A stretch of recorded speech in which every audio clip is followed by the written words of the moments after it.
অনেকেই চাঁদাবাজিতে লিপ্ত আছেন। অতি শীঘ্র নির্বাচন দিয়ে নির্বাচিত সরকারই পারবে এই অন্যায় নিয়ন্ত্রণ করতে, তাছাড়া প্রশাসনকে নিয়ন্ত্রণ করা যাবে না। মাগুরা, ঝিনাইদহ, মেহেরপুর, চুয়াডাঙ্গা এবং কুষ্টিয়ায় যে হারে আজকে দুর্নীতি চলছে সেই ব্যাপারে সতর্ক করার জন্য। আপনারা জানেন যে গত 15-16 বছর ধরে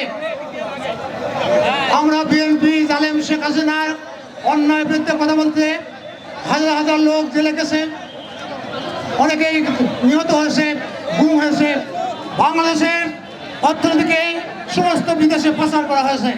এমন একটি সংকটের মধ্যে এরই মধ্যে দিয়ে ছাত্র জনতার অভ্যুত্থানের মাধ্যমে শেখ হাসিনার পতন হয়েছে।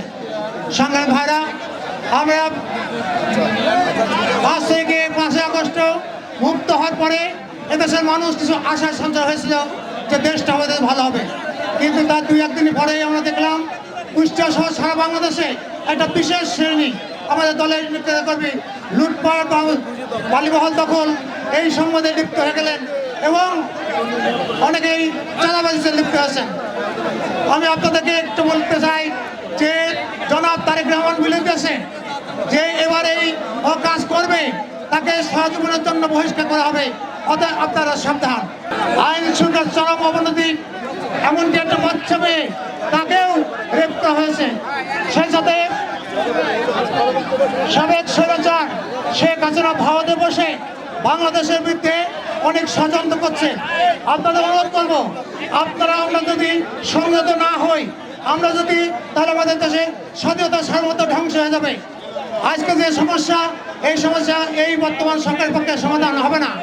তার জন্য নির্বাচিত সরকার অতি শীঘ্র নির্বাচন দিয়ে নির্বাচিত সরকারই পারবে এই অন্যায় নিয়ন্ত্রণ করতে, তাছাড়া প্রশাসনকে নিয়ন্ত্রণ করা যাবে না।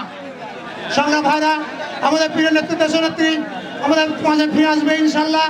আমাদের প্রিয় নেতা তারেক রহমান দিনের বেশি বাংলাদেশে আসবে এবং আগামী দিনে তিনি নেতৃত্ব দেবেন, এই আশা রেখে শেষ করছি। ধন্যবাদ। খোদা হাফেজ। শহীদ জিয়া অমর হোক। বেগম খালেদা জিন্দাবাদ। তারেক রহমান জিন্দাবাদ। বাংলাদেশ জিন্দাবাদ।